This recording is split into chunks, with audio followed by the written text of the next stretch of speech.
Всех приветствую, гости и подписчики. Такая ванна у меня 1,70 м. Решил ее зашить гипсокартоном, сделать короб. Сделал обрешетку, зашил влагостойким гипсокартоном, прогрунтовал ее. Замешал, значит, клей. У меня сюда ушло ровно 10 килограмм. Брал я его за 200 рублей. Клей мешок один. То есть 10 килограмм у меня еще осталось. Все делал по инструкции. Первый слой наношу на сдир, самый тоненький, так сказать, чтобы лучше сцепление было.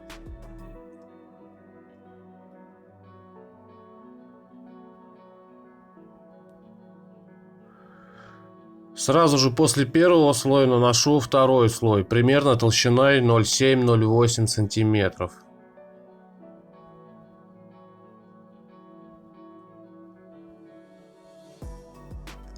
Тут пришла проверка. Домашняя кошка Масяня. Кошку зовут Масяня. Пришла посмотреть.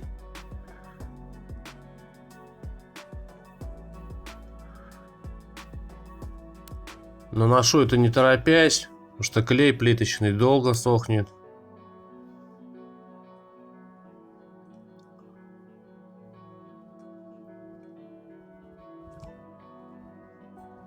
Там, где лючок, обклеил клейкой лентой строительной, бумажной. Ну и сверху, снизу тоже по краям все это обклеил лентой.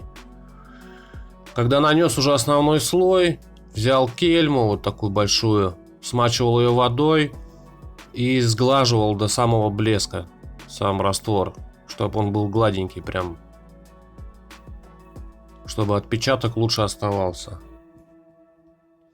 Ну, примерно вот так.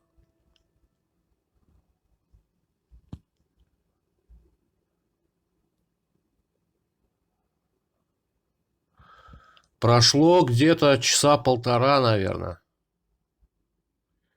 Полтора-два часа прошло. Клей уже чуть-чуть прихватился, подсох.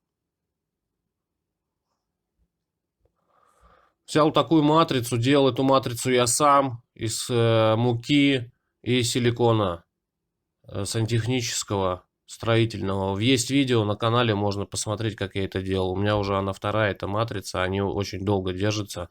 Значит, смочил я клей с ферри.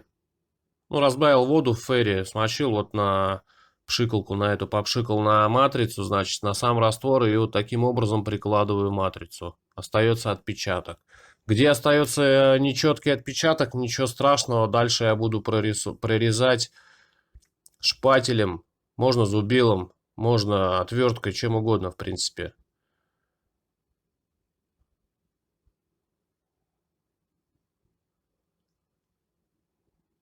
Таким образом вот делаю отпечаток. Разворачиваю матрицу разными сторонами. Сейчас возьму вторую матрицу, так как у меня уже их две. Я просто показывал на канале, как полностью процесс от А до Я. Такая матрица длиной 70 сантиметров вышла у меня и шириной 20 сантиметров.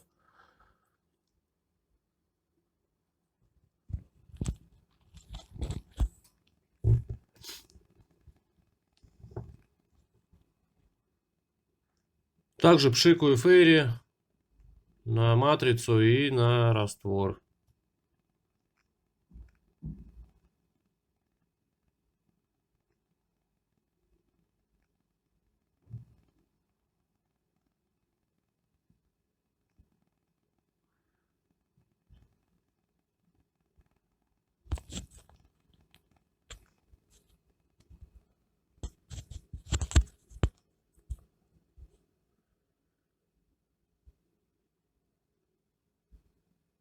Можно сразу не проходить, ничего страшного, можно потом пройти швы, где плохо отпечаток отпечатался. То есть даже лучше позже это делать, чем сразу же.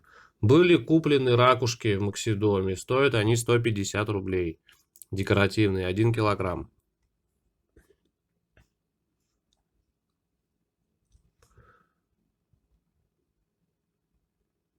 Значит, я с дочкой разобрал ракушки, колотые в сторону, целые оставляли. Потом промыли все это дело водой, ракушки от пыли, от грязи. И пока раствор еще вот сыроватый, решили вот предукрасить как бы вот эти камни декоративные ракушками. Была такая мысль купить еще звезду морскую и посередине ее приклеить. Но что-то у меня руки не дошли до этой звезды. Но в принципе как бы и так неплохо, я считаю, что будет смотреться. Все-таки ванна что-то должно быть связано с водой.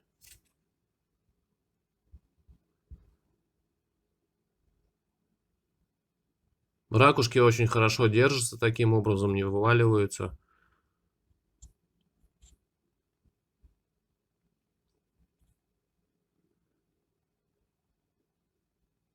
Вот здесь видно, что еще я не проходился швы. Пока раствор сырой, приклеили ракушки.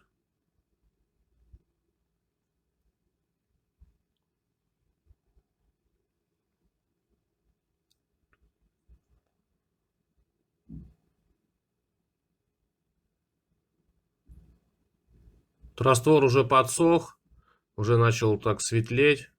Вот самое время проходить швы, где плохо отпечаток матрицы. На самом деле, как бы просто такое вот желание у меня появилось. Почему? Потому что хотелось не как у всех. Да, что у меня было до этого, две шторки я покупал уже готовые в магазине. Одна развалилась, вторая развалилась. Вот решил таким образом как бы уже сделать, чтобы уже прочно было все. Причем цена стандартных шторок под ванну там колеблется от 1500 и выше. Здесь же у меня, скажу сразу же, ушло в районе 1700 рублей. Это уже, грубо говоря, это на все. Это гипсокартон, грунтовка, металлопрофиль, саморезы, клей, ракушки, лак тонированный и лючок. И плюс у меня еще осталось и гипсокартон остался, лак тонированный остался. Почему? Потому что сюда вообще, как бы, не знаю, грамм по 150, наверное, разных цветов. То есть сюда я использовал два цвета основных. Как бы цвет было первый сосна, второй дуб и третий орех. Но я использовал только сосну и орех. А дуб у меня как был, так и остался. То есть целая ведерко вот это. Одна ведерко 170 рублей стоит. Ну так я подсчитал, ровно, грубо говоря, 1700 рублей. Но еще гипсокартон, я говорю, повторюсь, что остался. И лак. То есть в дальнейшем можно тоже использовать его. Лак, кстати, вот этот вот лакра, он вообще не пахнет. Можно использовать свободно, то есть он вообще не пахнет ничем. То есть есть вонючие лаки, а этот вообще спокойно. Вот здесь уже полностью практически, да, уже полностью высох клей. Раствор вот здесь у меня вот такой вот лак тонированный. Можете забить в интернете, посмотреть, почитать. Он для наружных и для внутренних работ. Защищает от ультрафиолета. В общем, как бы такой вариант, в принципе, хороший. Влагостойкий. А, кстати, клей тоже влагостойкий брал.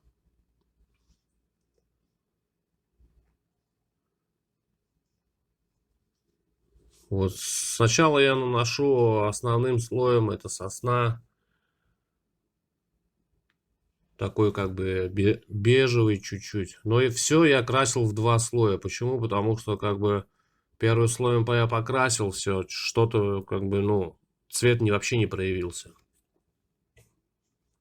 Вот здесь видно один слой, как бы вообще разницы нет.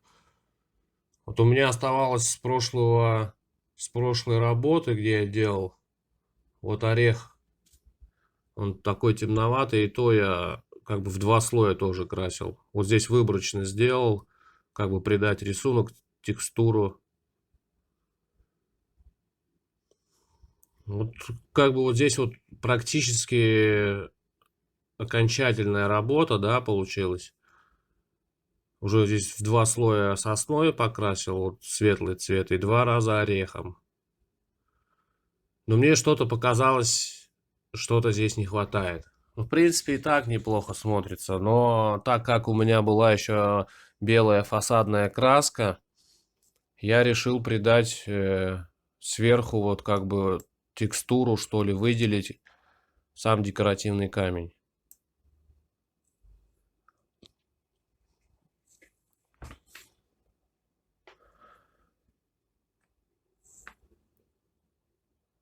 Сейчас возьму краску, выделю текстуру.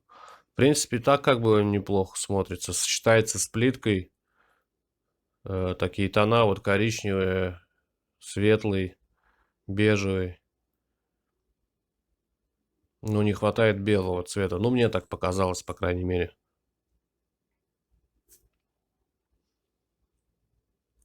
Зато вот такая необычная шторка, не как у всех. Взял вот краску фасадную, смочил сверху губкой. И вот верхушечки прошелся вот таким образом вот, растирая сами верхушки камня. Он более светлее становится. Ну и оттенки разные получаются. Тут на самом деле как бы все зависит от вашей фантазии, от вашего вкуса. Любыми можно цветами сделать. Ну так как у меня светлые тона, как бы я вот решил вот светлым сделать, ближе к бежевому. Ну плюс еще вот белым.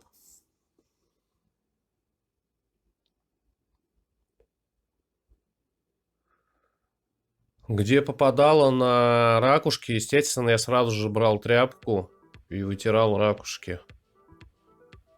Так же, как и от лака, когда красил, вытирал ракушки. И сейчас в данный момент крашу белой фасадной краской, тоже протирая потом ракушки, чтобы на ракушках ничего не оставалось. Ни лак, ни краска. Краска это тоже не пахнет. То есть свободно можно работать. Ничего, никто задыхаться не будет в помещении.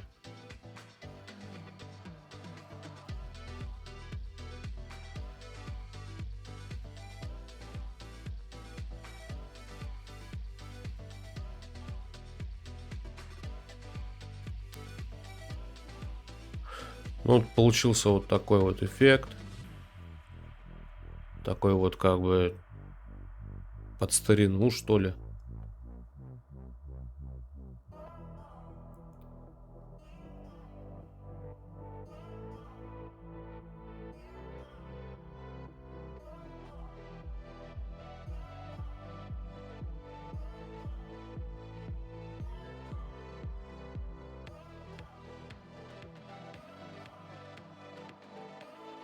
Ну, ручная работа, она всегда.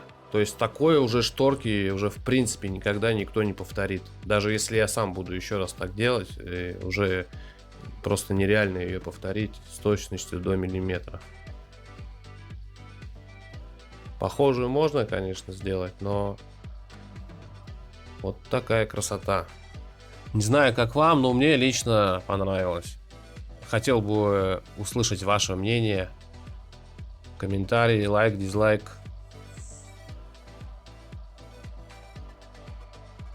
Ну, на этом я с вами попрощаюсь. Всем спасибо за просмотр. Увидимся в новых роликах.